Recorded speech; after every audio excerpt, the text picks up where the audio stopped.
नमस्कार दोस्तों, आपका एक बार फिर से इस चैनल में स्वागत है।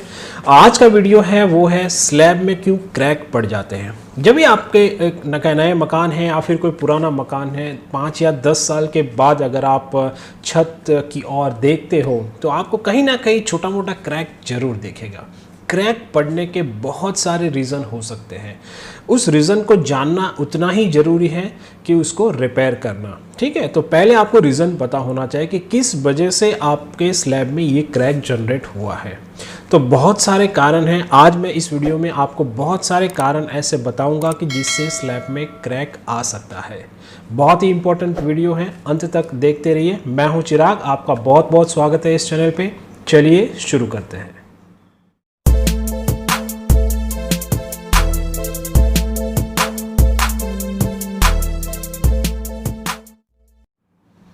तो दोस्तों, इस वीडियो में मैं आपको बहुत ही अच्छे रीज़न बताऊंगा। टोटल 13 रीज़न्स हैं मेरे पास स्लैब में क्रैक क्यों पड़ता है इसके आंसर में।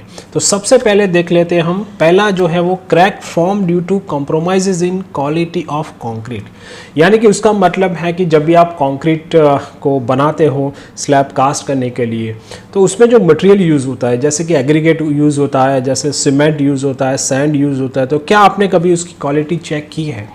अगर उसकी क्वालिटी इंफीरियर है, आपने अगर कहीं भी कोई भी मटेरियल पे क्वालिटी का कॉम्प्रोमाइज़ किया है, तो आफ्टर ऑल जो कंक्रीट बनेगा स्लैब का, या फिर मैं कहूँगा कि स्लैब बनेगा, उसका क्वालिटी भी उतना अच्छा नहीं होगा और बहुत ही जल्दी उसमें क्रैक दिखने लगेगा। तो कभी भी जब भी आप कोई स्ट्रक्चरल एलिमेंट बनाते हैं, कंक्रीट का स्ट्रक्चरल एलिमेंट बनाते हैं, तो उसमें मटेरियल में कॉम्प्रोमाइज़ करना बहुत ही नुकसानकारक हो सकता है।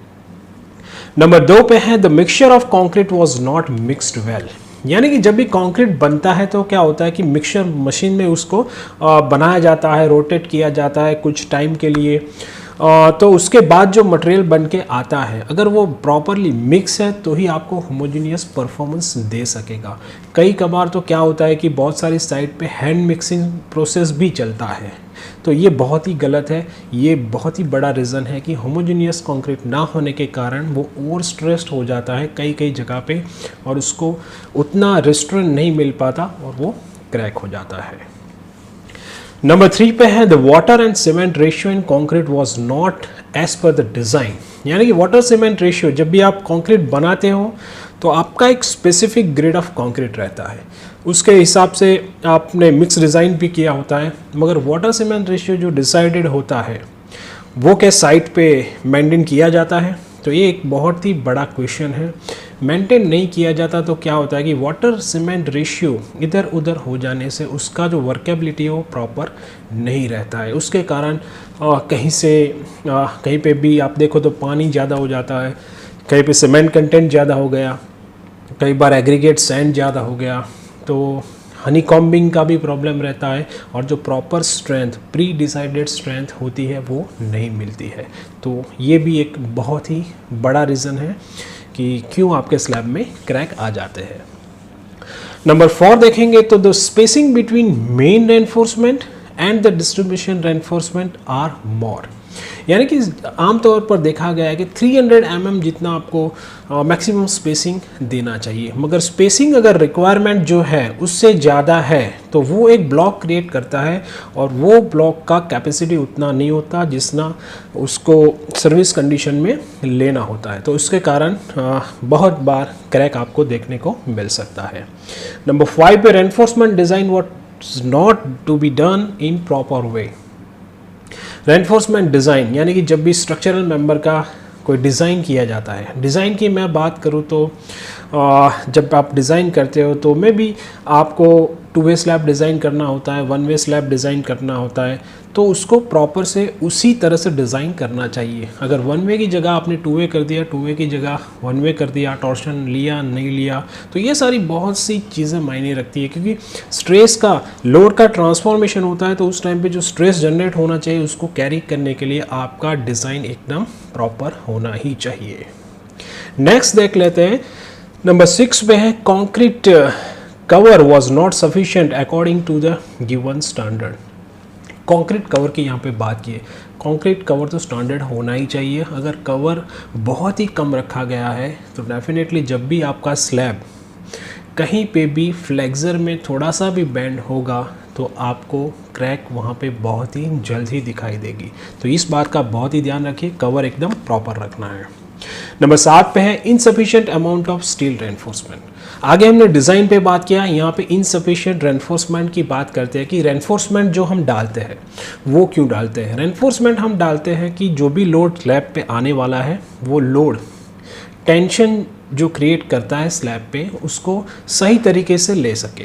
मगर अगर रेनफोर्समेंट ही कम है तो वो लोड लेने के लिए उतना सक्षम नहीं होगा, तो डेफिनेटली वो क्रैक तो जनरेट करके ही जाएगा। नंबर 8 पे है improper design of the structure. यहाँ पे डिज़ाइन अलग तरीके से है।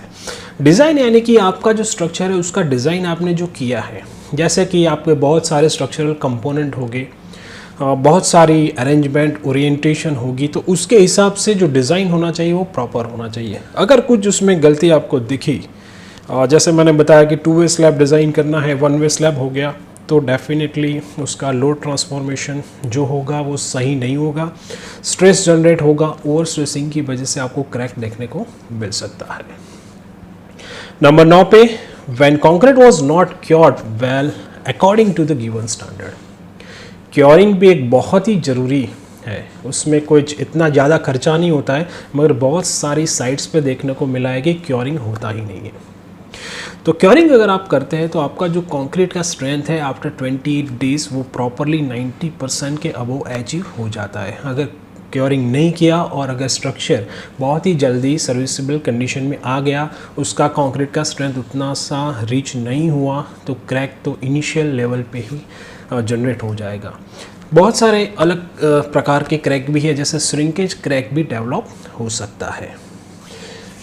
नंबर 10 पे देखें तो when formwork of the concrete was not fully tight. Formwork अगर टाइट नहीं है, टाइट की बात है तो पहले मैं ये बता दूं कि उसका जो सपोर्ट कंडीशन होना चाहिए, उसकी जो स्टेबिलिटी होना चाहिए वो मेंटेन होना चाहिए।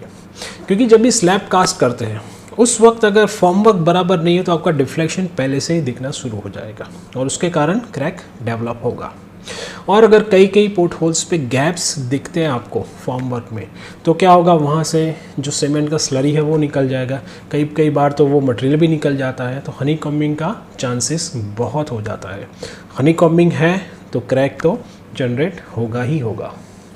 नेक्स्ट देख लेते हैं, नंबर 11 पे है if bending wires are not fully tight. तो ये भी ज़रूरी है। बाइंडिंग वायर्स क्या होता है कि बाइंडिंग वायर जो है वो रेनफोर्समेंट को उसकी जगह पे स्टिक करके रखता है।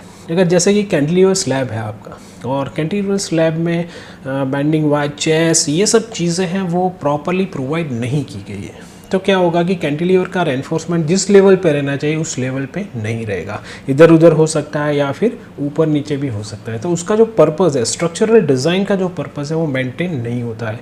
इसके कारण क्या होता है, आपका जो स्लैब का कैपेसिटी है एकदम रिड्यूस हो जाता है और क्रैक डेवलप होना शुरू हो जाता है। नंबर 12 पे span of the slab was more according to the given standard. Span पहले से ही आपको चेक करना चाहिए। अगर स्टैंडर्ड के हिसाब से स्पान ज़्यादा है तो प्रॉपरली स्ट्रक्चर डिज़ाइन आपको उसको करना चाहिए। तो बड़े स्पान के लिए आपको ऐसे ही एक बहुत ही अच्छा डिज़ाइन देना पड़ेगा। अगर design as per the span नहीं है तो आपका स्लैब क्रैक होगा। आमतौर पर देखा गया है कि स्पान बड़े होने से क्या होता है कि डिफ्लेक्शन स्लैब का जो है बढ़ जाता है और डेप्थ भी लोग क्या है कम रखते हैं। डेप्थ जितना आपको स्ट्रक्चर डिज़ाइन में दिया है उससे भी कम कंक्रीट कास्टिंग किया जाता है, तो उसके हिसाब से जो स्लैब है वो पूरा बेंड कर जाता है और क्रैक जनरेट होना शुरू हो जाता है। नंबर 13 पे है excessive amount of the electrical pipes.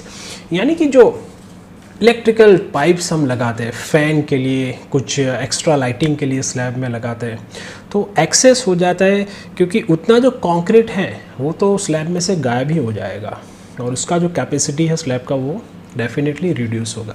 तो आपको जितने ज़रूर है उतने ही आप इलेक्ट्रिकल डक्ट्स लगाएं, क्योंकि उससे ज़्यादा लगाएंगे तो आपका जो प्रॉपर पूरा स्लैब का डेप्थ होगा उसका स्ट्रेंथ कम होता जाएगा। और आमतौर पर आप देखेंगे तो जहाँ पे आपका इलेक्ट्रिकल लाइन जा रहा है वहाँ आपको क्रैक दिखाई ज़रूर से देगा। तो दोस्तों ये थी सारी जानकारी स्लैब के क्रैक होने के कॉजेज़ के बारे में। आपको आशा करते हैं कि सारी जानकारी समझ में आ गई होगी, और जब भी आपका कोई स्लैब में कुछ क्रैक दिखेगा तो आप उससे बहुत ही अच्छी तरीके से कॉजेज़ निकालने के बाद उसको रिपेयर कर पाओगे। तो ये जानकारी देने का बस मतलब इतना ही था कि बहुत सारे टाइप के क्रैक्स प्रॉब्लम क्रिएट करते हैं, तो उससे पहले बढ़िया यही चीज़ है कि आप उसको कॉजेज़ जानने के बाद रिपेयर करवा लें। तो इंतज़ार कीजिए नेक्स्ट वीडियो तक। नेक्स्ट वीडियो हम बहुत ही जल्दी लेकर आएंगे। तब तक के लिए goodbye, take care and जय हिंद।